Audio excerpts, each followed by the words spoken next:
Now the people complained about their hardships in the hearing of the Lord, and when he heard them, his anger was aroused. Then fire from the Lord burned among them and consumed some of the outskirts of the camp. When the people cried out to Moses, he prayed to the Lord, and the fire died down. So that place was called Taberah, because fire from the Lord had burned among them. The rabble with them began to crave other food, and again the Israelites started wailing and said, "If only we had meat to eat.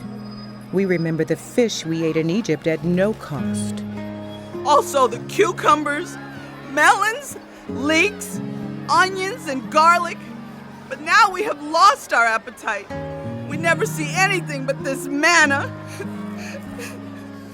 The manna was like coriander seed and looked like resin. People went around gathering it and then ground it in a hand mill or crushed it in a mortar. They cooked it in a pot or made it into loaves. And it tasted like something made with olive oil. When the dew settled on the camp at night, the manna also came down. Moses heard the people of every family wailing at the entrance to their tents. The Lord became exceedingly angry, and Moses was troubled. He asked the Lord, "Why have you brought this trouble on your servant? What have I done to displease you that you put the burden of all these people on me? Did I conceive all these people? Did I give them birth? Why do you tell me to carry them in my arms as a nurse carries an infant to the land you promised on oath to their ancestors? Where can I get meat for all these people? They keep wailing to me, 'Give us meat to eat.' I cannot carry all these people by myself. The burden is too heavy for me. If this is how you are going to treat me, please go ahead and kill me if I have found favor in your eyes. And do not let me face my own ruin." The Lord said to Moses, "Bring me 70 of Israel's elders, who are known to you as leaders and officials among the people. Have them come to the tent of meeting, that they may stand there with you. I will come down and speak with you there, and I will take some of the power of the Spirit that is on you and put it on them. They will share the burden of the people with you, so that you will not have to carry it alone. Tell the people, consecrate yourselves in preparation for tomorrow, when you will eat meat. The Lord heard you when you wailed, 'If only we had meat to eat. We were better off in Egypt.' Now the Lord will give you meat, and you will eat it.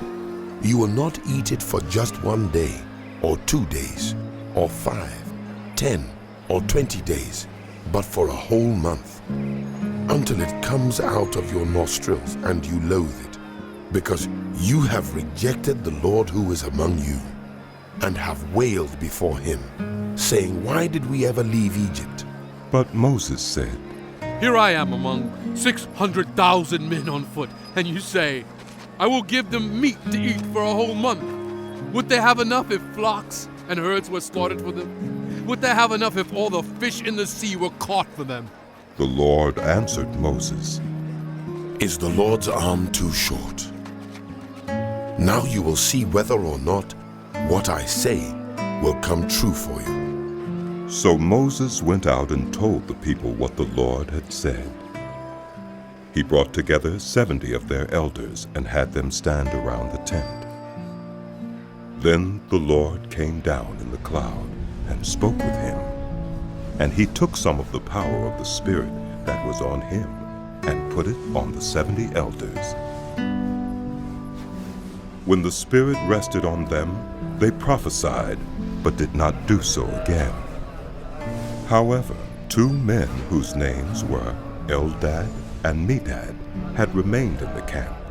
They were listed among the elders, but did not go out to the tent. Yet the Spirit also rested on them, and they prophesied in the camp. A young man ran and told Moses, "Eldad and Medad are prophesying in the camp." Joshua, son of Nun, who had been Moses' aide since youth, spoke up and said, Moses, my lord, stop them. But Moses replied, Are you jealous for my sake? I wish that all the Lord's people were prophets, and that the Lord would put his spirit on them. Then Moses and the elders of Israel returned to the camp. Now a wind went out from the Lord and drove quail in from the sea. It scattered them up to 2 cubits deep all around the camp, as far as a day's walk in any direction. All that day and night, and all the next day, the people went out and gathered quail. No one gathered less than 10 homers. Then they spread them out all around the camp. But while the meat was still between their teeth, and before it could be consumed, the anger of the Lord burned against the people, and he struck them with a severe plague. Therefore the place was named Kibroth-Hattaavah, because there they buried the people who had craved other food. From Kibroth-Hattaavah, the people traveled to Huzireth and stayed there. Miriam and Aaron began to talk against Moses because of his Cushite wife, for he had married a Cushite. Has the Lord spoken only through Moses? They asked, Hasn't he also spoken through us? and the Lord heard this. Now Moses was a very humble man, more humble than anyone else on the face of the earth. At once the Lord said to Moses, Aaron, and Miriam, Come out to the tent of meeting, all 3 of you. So the 3 of them went out. Then the Lord came down in a pillar of cloud. He stood at the entrance to the tent and summoned Aaron and Miriam. When the 2 of them stepped forward, he said, Listen to my words. When there are prophets of the Lord among you, I reveal myself to them in visions. I speak to them in dreams. But this is not true of my servant Moses. He is faithful in all my house. With him, I speak face to face, clearly and not in riddles. He sees the form of the Lord. Why then were you not afraid to speak against my servant Moses? The anger of the Lord burned against them, and he left them. When the cloud lifted from above the tent, Miriam's skin was leprous. It became as white as snow. Aaron turned toward her and saw that she had a defiling skin disease, and he said to Moses, Please, my lord, I ask you not to hold against us the sin we have so foolishly committed. Do not let her be like a stillborn infant coming from its mother's womb, with its flesh half eaten away. So Moses cried out to the Lord. Please, God, heal her. The Lord replied to Moses, If her father had spit in her face, would she not have been in disgrace for 7 days? Confine her outside the camp for 7 days. After that, she can be brought back. So Miriam was confined outside the camp for 7 days, and the people did not move on till she was brought back. After that, the people left Hazireth and encamped in the desert of Paran. The Lord said to Moses, Send some men to explore the land of Canaan which I am giving to the Israelites. From each ancestral tribe, send one of its leaders. So, at the Lord's command, Moses sent them out from the desert of Paran. All of them were leaders of the Israelites. These are their names. From the tribe of Reuben, Shammua, son of Zachar. From the tribe of Simeon, Shaphat, son of Hori. From the tribe of Judah, Caleb, son of Jephunneh. From the tribe of Issachar, Igal, son of Joseph. From the tribe of Ephraim, Hoshea, son of Nun. From the tribe of Benjamin, Paltai, son of Raphu.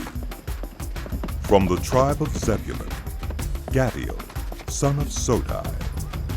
From the tribe of Manasseh, a tribe of Joseph, Gadai, son of Susai. From the tribe of Dan, Amiel, son of Gemalli. From the tribe of Asher, Sether, son of Michael. From the tribe of Naphtali, Nabai, son of Vophsi. From the tribe of Gad, Buel, son of Machi. These are the names of the men Moses sent to explore the land.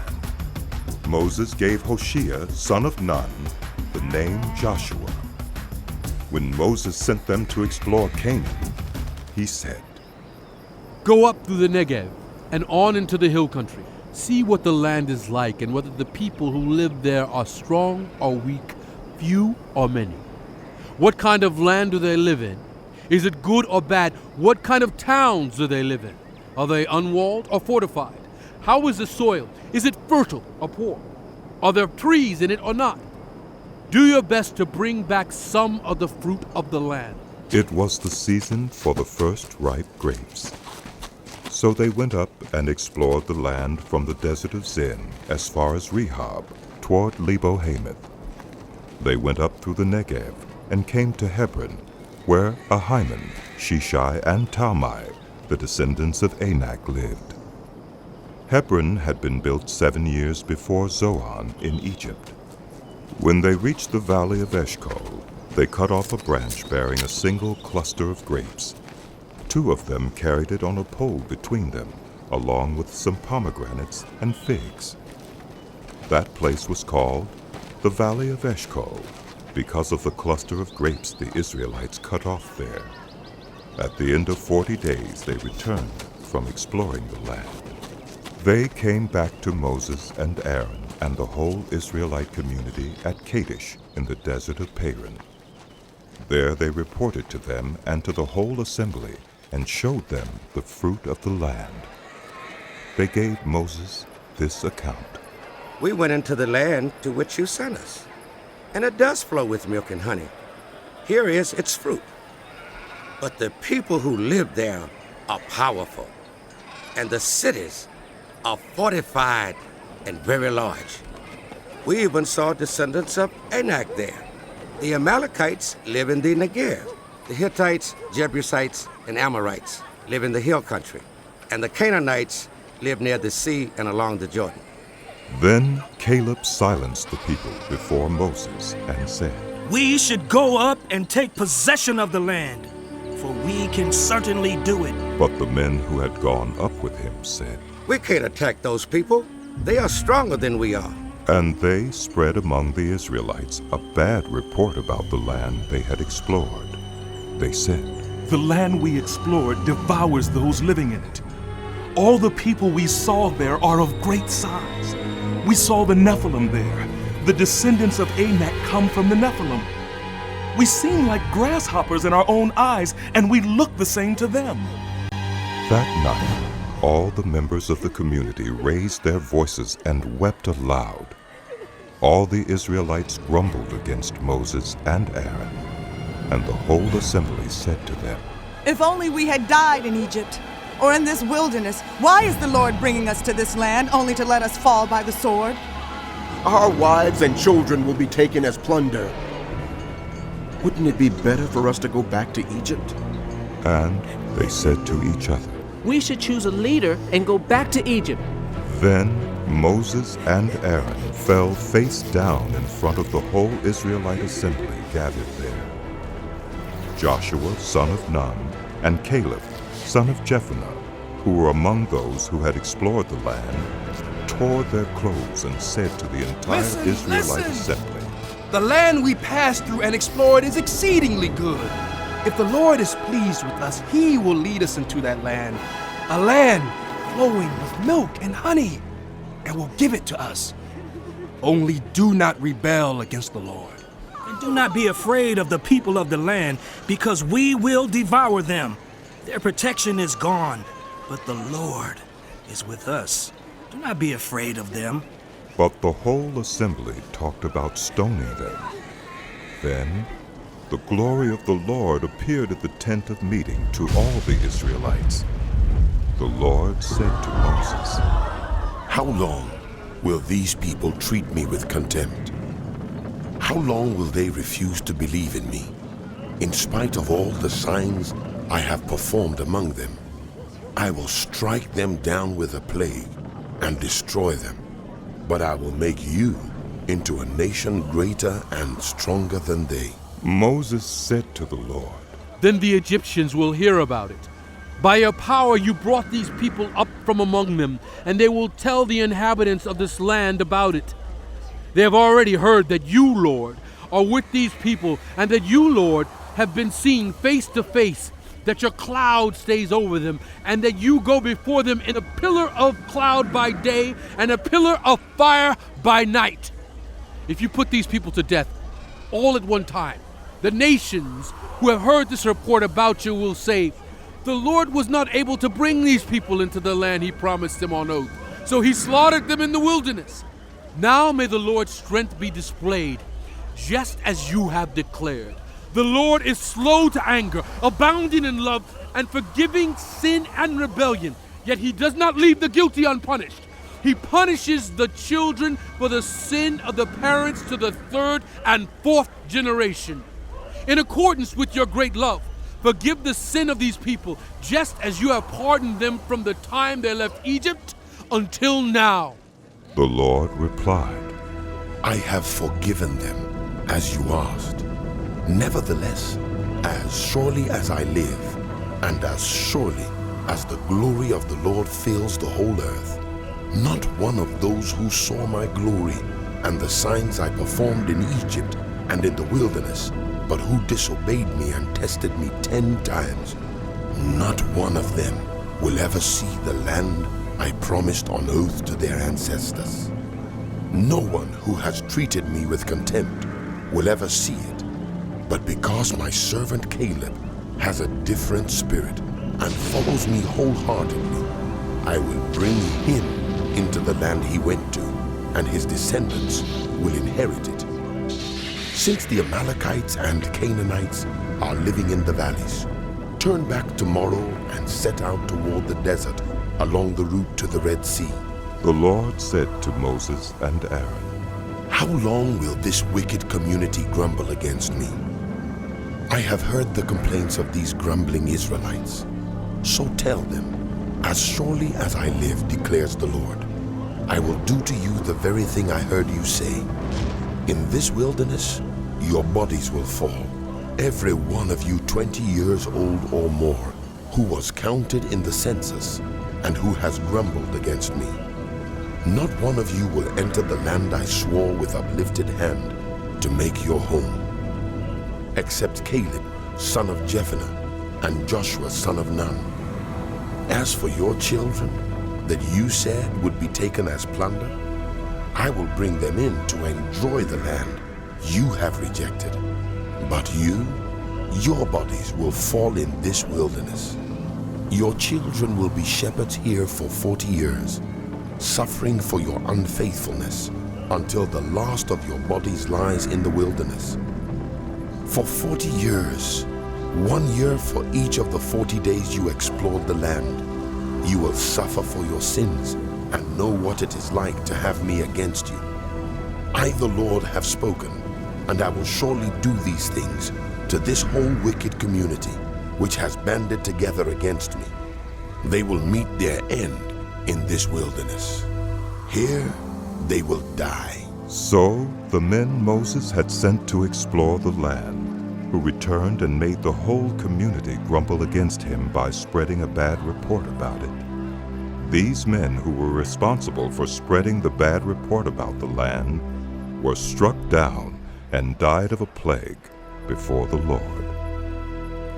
Of the men who went to explore the land, only Joshua, son of Nun, and Caleb, son of Jephunneh, survived.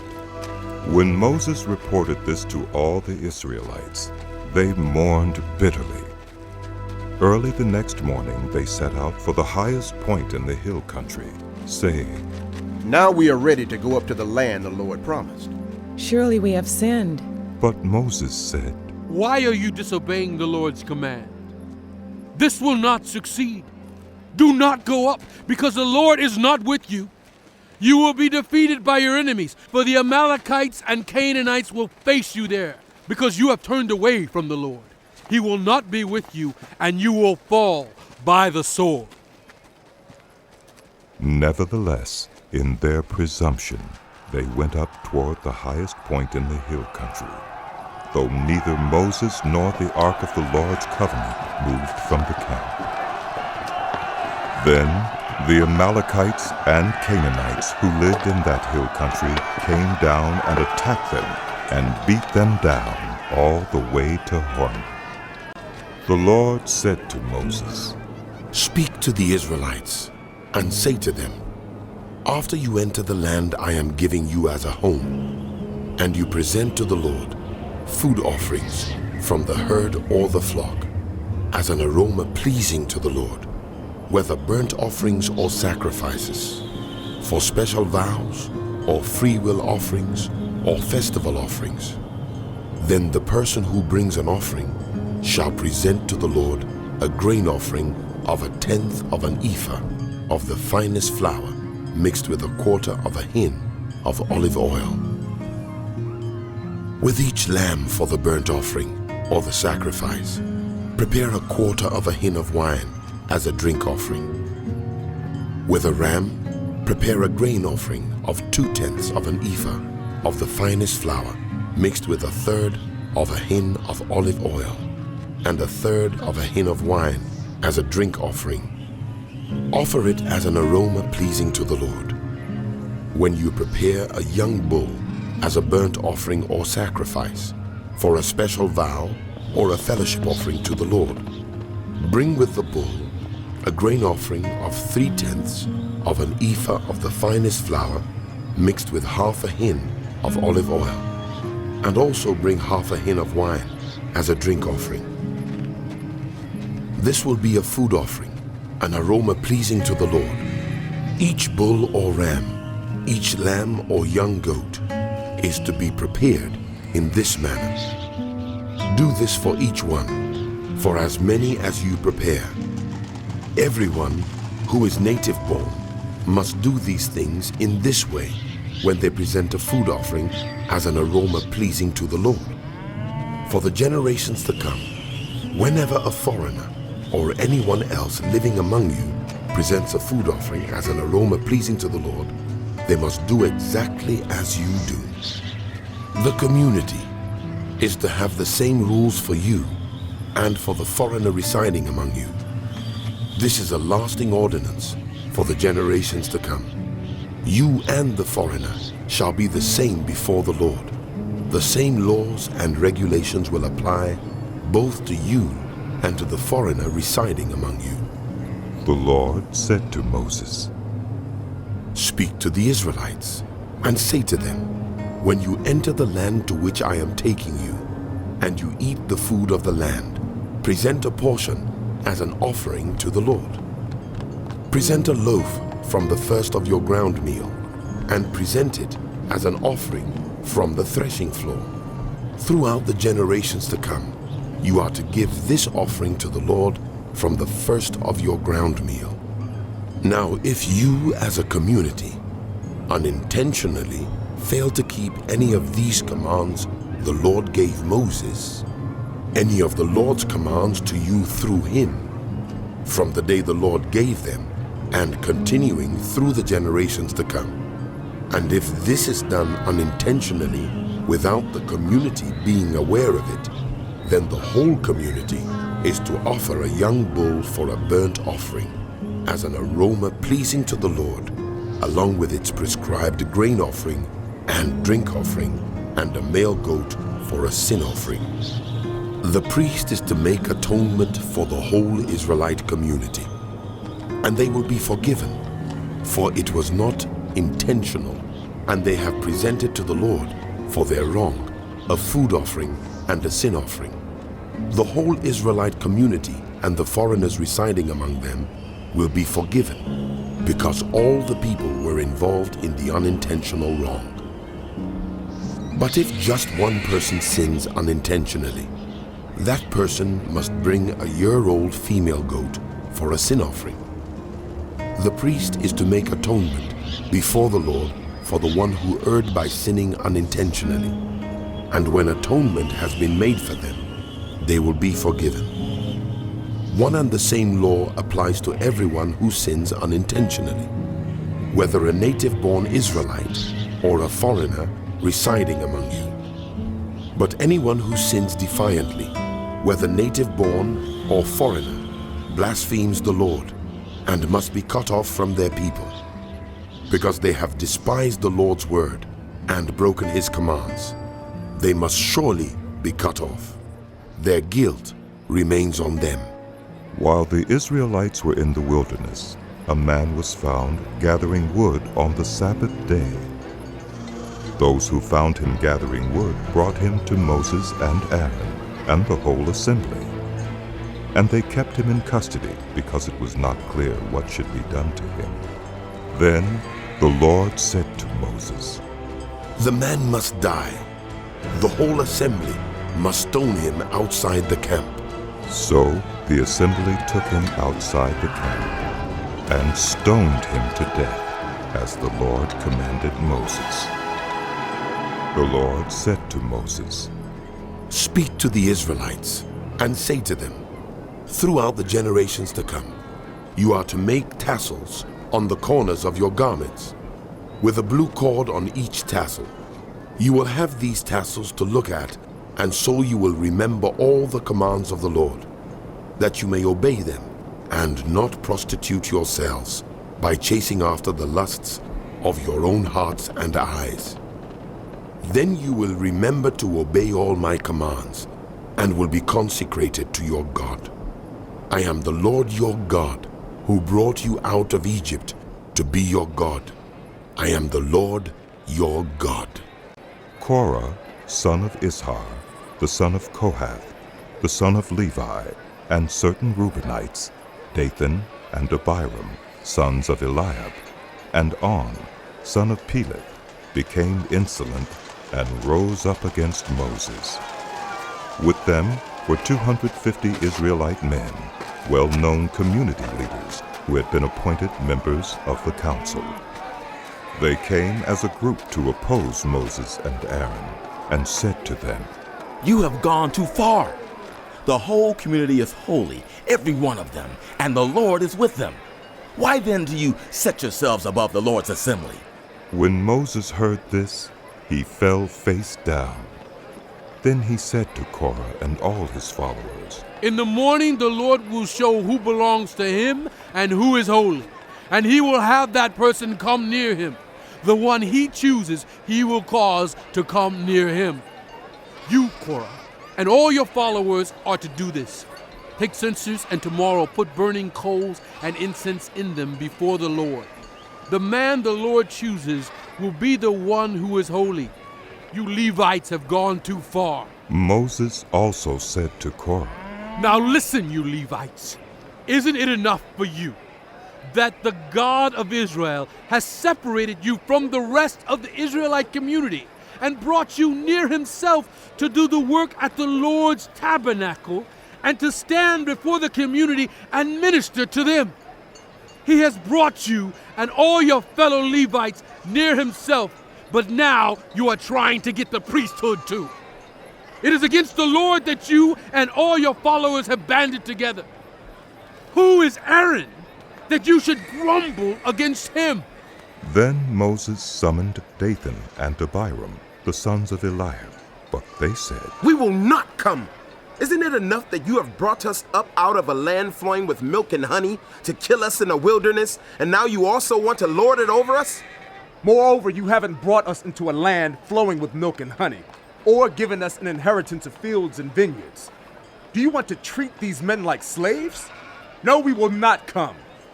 Then Moses became very angry and said to the Lord, "Do not accept their offering.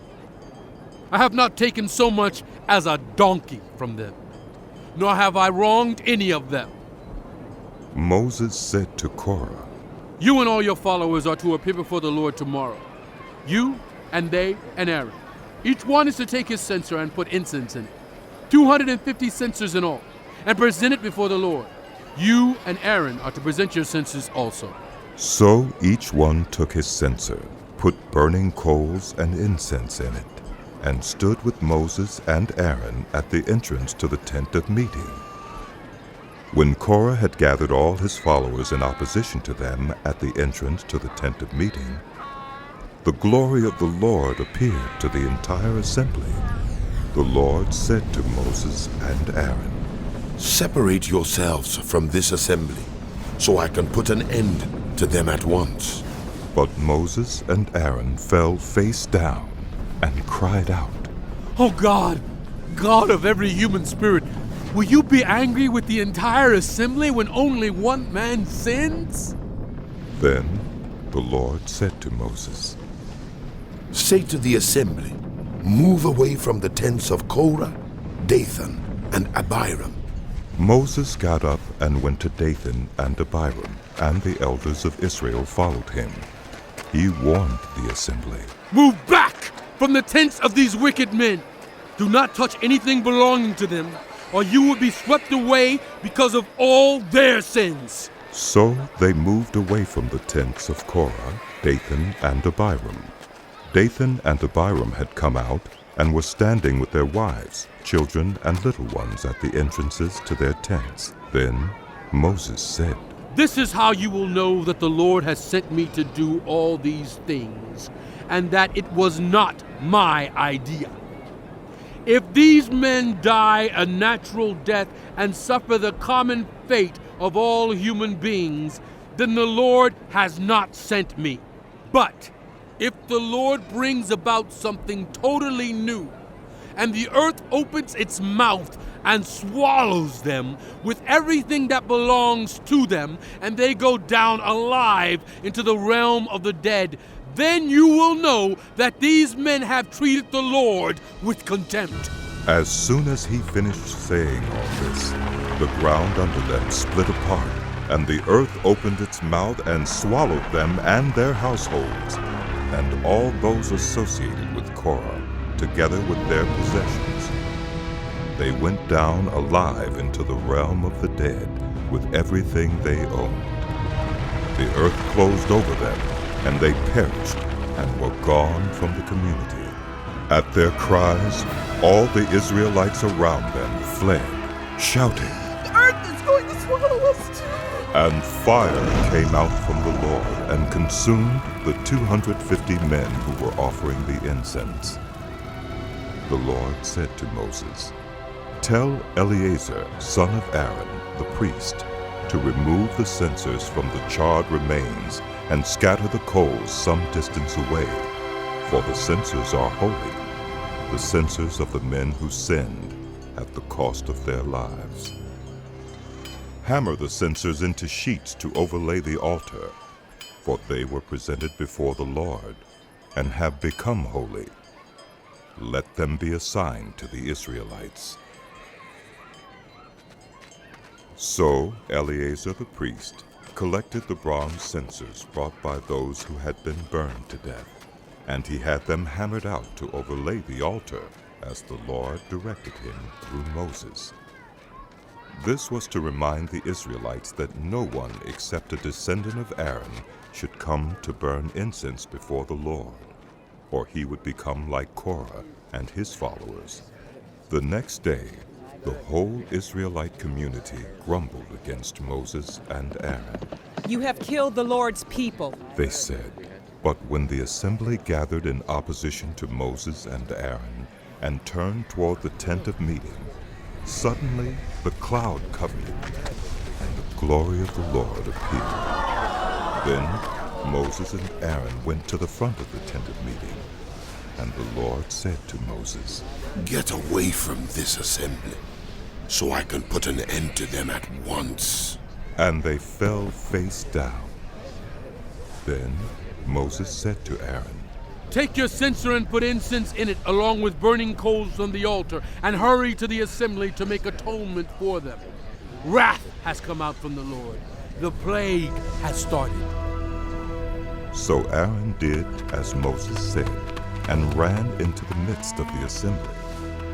The plague had already started among the people, but Aaron offered the incense and made atonement for them. He stood between the living and the dead, and the plague stopped. But 14,700 people died from the plague, in addition to those who had died because of Korah. Then Aaron returned to Moses at the entrance to the tent of meeting, for the plague had stopped. The Lord said to Moses, "Speak to the Israelites and get 12 staffs from them, one from the leader of each of their ancestral tribes. Write the name of each man on his staff. On the staff of Levi, write Aaron's name, for there must be one staff for the head of each ancestral tribe. Place them in the tent of meeting in front of the Ark of the Covenant law, where I meet with you. The staff belonging to the man I choose will sprout, and I will rid myself of this constant grumbling against you by the Israelites." So Moses spoke to the Israelites, and their leaders gave him 12 staffs, one for the leaders of each of their ancestral tribes, and Aaron's staff was among them. Moses placed the staffs before the Lord in the tent of the covenant law. The next day, Moses entered the tent and saw that Aaron's staff, which represented the house of Levi, had not only sprouted, but had budded, blossomed, and produced almonds. Then Moses brought out all the staffs from the Lord's presence to all the Israelites. They looked at them, and each of the leaders took his own staff. The Lord said to Moses, "Put back Aaron's staff in front of the Ark of the Covenant law, to be kept as a sign to the rebellious. This will put an end to their grumbling against me, so that they will not die." Moses did just as the Lord commanded him. The Israelites said to Moses, "We will die. We are lost. We are all lost. Anyone who even comes near the tabernacle of the Lord will die." Are we all going to die? The Lord said to Aaron, "You, your sons, and your ancestral family are to bear the responsibility for offenses connected with the sanctuary. And you and your sons alone are to bear the responsibility for offenses connected with the priesthood. Bring your fellow Levites from your ancestral tribe to join you and assist you when you and your sons minister before the tent of the covenant law. They are to be responsible to you and are to perform all the duties of the tent, but they must not go near the furnishings of the sanctuary or the altar. Otherwise, both they and you will die. They are to join you and be responsible for the care of the tent of meeting. All the work at the tent, and no one else may come near where you are. You are to be responsible for the care of the sanctuary and the altar, so that my wrath will not fall on the Israelites again. I myself have selected your fellow Levites from among the Israelites as a gift to you, dedicated to the Lord to do the work at the tent of meeting. But only you and your sons may serve as priests in connection with everything at the altar and inside the curtain. I am giving you the service of the priesthood as a gift. Anyone else who comes near the sanctuary is to be put to death." Then the Lord said to Aaron, "I myself have put you in charge of the offerings presented to me. All the holy offerings the Israelites give me, I give to you and your sons as your portion, your perpetual share. You are to have the part of the most holy offerings that is kept from the fire. From all the gifts they bring me, as most holy offerings, whether grain or sin or guilt offerings, that part belongs to you and your sons. Eat it as something most holy. Every male shall eat it. You must regard it as holy. This also is yours. Whatever is set aside from the gifts of all the wave offerings of the Israelites. I give this to you and your sons and daughters as your perpetual share. Everyone in your household who is ceremonially clean may eat it. I give you all the finest olive oil, and all the finest new wine and grain they give the Lord as the firstfruits of their harvest. All the land's firstfruits that they bring to the Lord will be yours. Everyone in your household who is ceremonially clean may eat it. Everything in Israel that is devoted to the Lord is yours. The first offspring of every womb, both human and animal, that is offered to the Lord is yours. But you must redeem every firstborn son and every firstborn male of unclean animals. When they are a month old, you must redeem them at the redemption price set at 5 shekels of silver, according to the sanctuary shekel, which weighs 20 gerahs. But you must not redeem the firstborn of a cow, a sheep, or a goat. They are holy. Splash their blood against the altar and burn their fat as a food offering, an aroma pleasing to the Lord. Their meat is to be yours, just as the breast of the wave offering and the right thigh are yours. Whatever is set aside from the holy offerings the Israelites present to the Lord, I give to you and your sons and daughters as your perpetual share. It is an everlasting covenant of salt before the Lord, for both you and your offspring. The Lord said to Aaron, You will have no inheritance in their land, nor will you have any share among them. I am your share and your inheritance among the Israelites. I give to the Levites all the tithes in Israel as their inheritance in return for the work they do while serving at the tent of meeting. From now on, the Israelites must not go near the tent of meeting, or they will bear the consequences of their sin and will die. It is the Levites who are to do the work at the tent of meeting and bear the responsibility for any offenses they commit against it. This is a lasting ordinance for the generations to come. They will receive no inheritance among the Israelites. Instead, I give to the Levites as their inheritance the tithes that the Israelites present as an offering to the Lord. That is why I said concerning them, they will have no inheritance among the Israelites. The Lord said to Moses, Speak to the Levites and say to them, When you receive from the Israelites the tithe I give you as your inheritance, you must present 1/10 of that tithe as the Lord's offering. Your offering will be reckoned to you as grain from the threshing floor or juice from the winepress.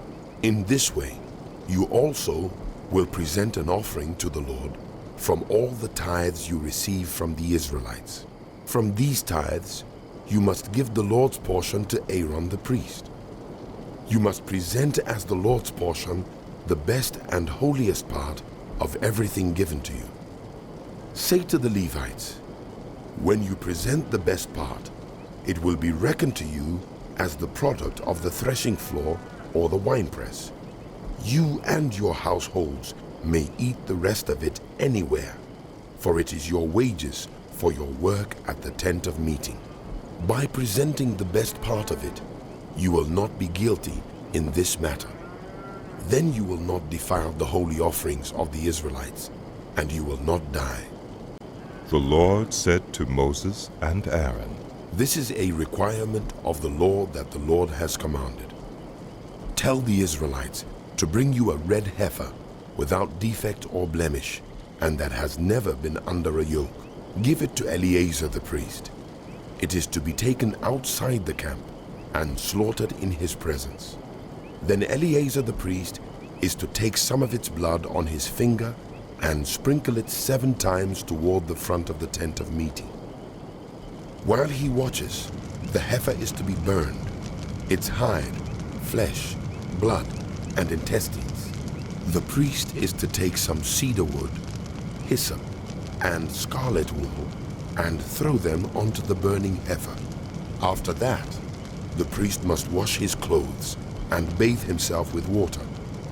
He may then come into the camp, but he will be ceremonially unclean till evening. The man who burns it must also wash his clothes and bathe with water, and he too will be unclean till evening.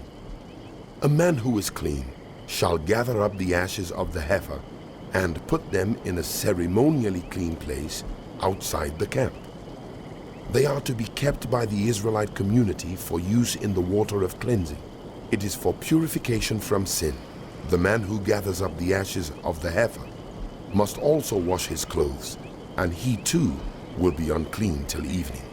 This will be a lasting ordinance both for the Israelites and for the foreigners residing among them.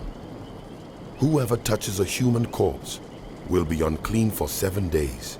They must purify themselves with the water on the 3rd day and on the 7th day. Then they will be clean. But if they do not purify themselves on the 3rd and 7th days, they will not be clean.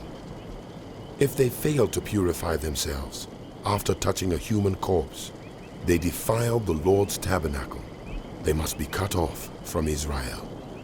Because the water of cleansing has not been sprinkled on them, they are unclean. Their uncleanness remains on them. This is the law that applies when a person dies in a tent. Anyone who enters the tent and anyone who is in it will be unclean for 7 days, and every open container without a lid fastened on it will be unclean.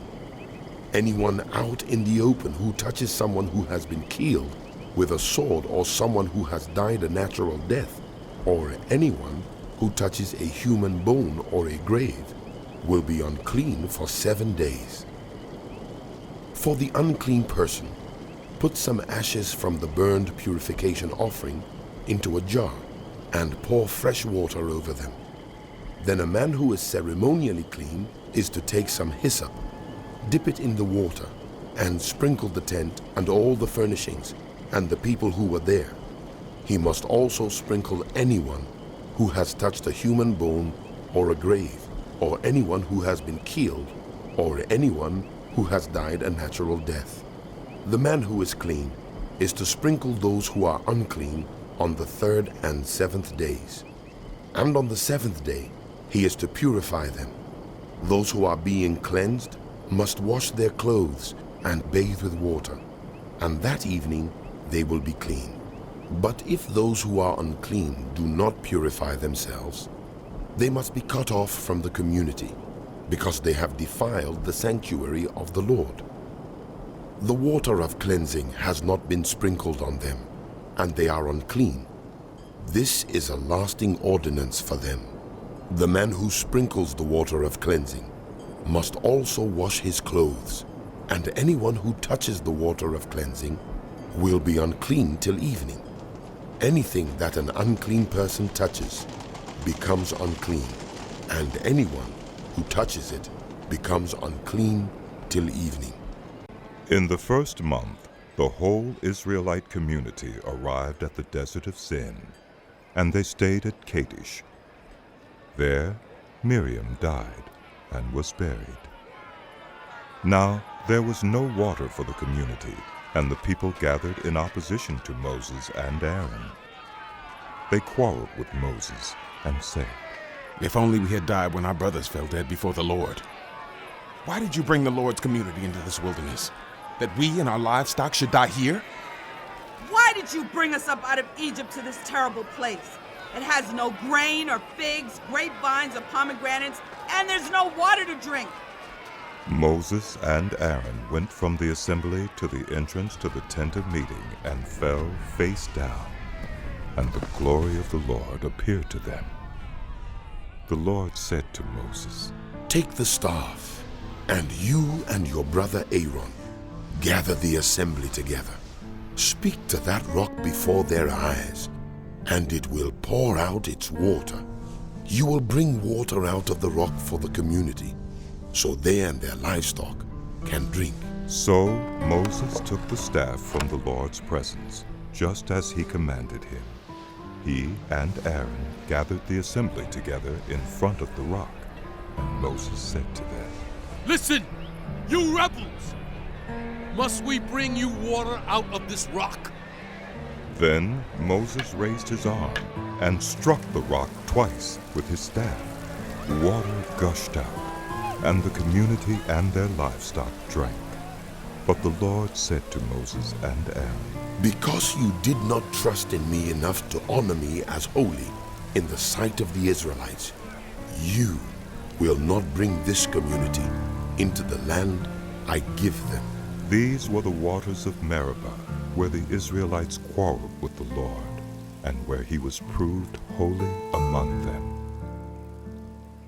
Moses sent messengers from Kadesh to the king of Edom, saying, This is what your brother Israel says. You know about all the hardships that have come on us. Our ancestors went down into Egypt, and we lived there many years. The Egyptians mistreated us and our ancestors. But when we cried out to the Lord, he heard our cry and sent an angel and brought us out of Egypt.